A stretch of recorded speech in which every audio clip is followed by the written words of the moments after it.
Welcome back to my YouTube channel where tech meets creativity, and in today's automation video we'll be looking at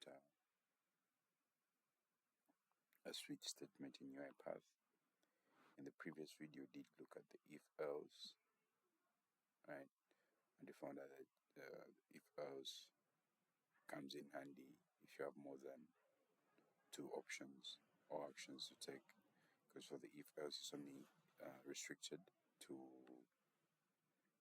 two options: if this, then that.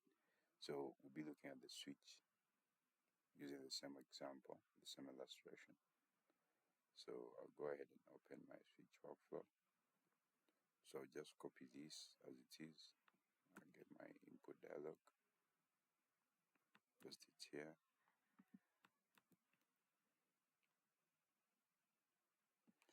And the variable is already created.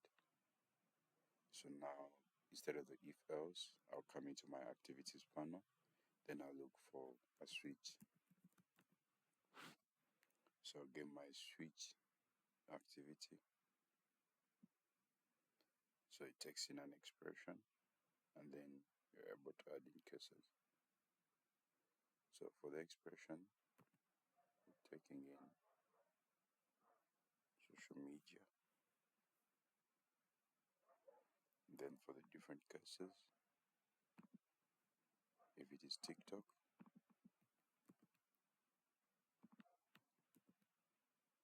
we do what? I'll come back here. We look at our message box.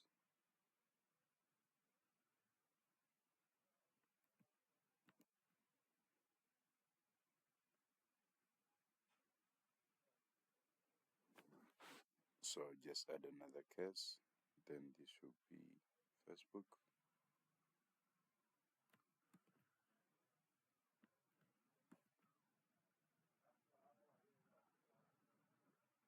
I'll use the same message box.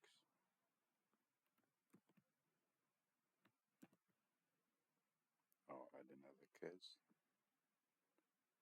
For X, if it is X, I'll still use the same message box. Print out the screen. Add another case, which is Instagram. So if it is Instagram, same message box. Just copy and do.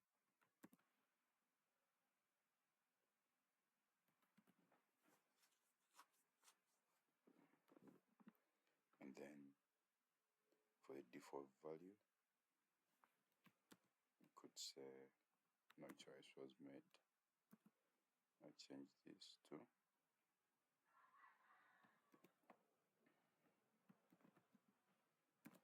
no choice was made.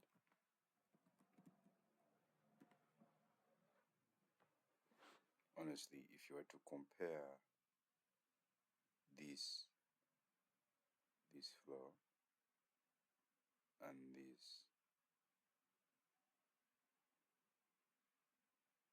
you see for real, for the switch it's more precise. But before going into that, let's first test. So I'll run with F6, run it in debug mode.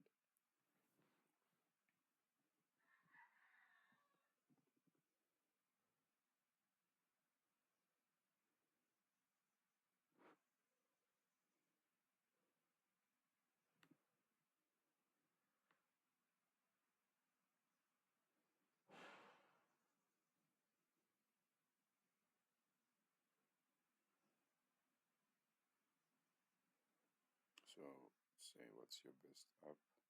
So I'm going with TikTok. Saying your choice is what? It's TikTok. So if I run it again,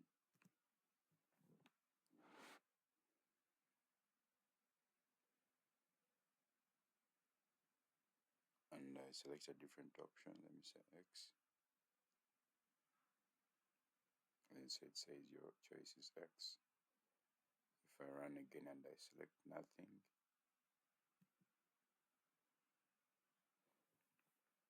or something that's out of our choices.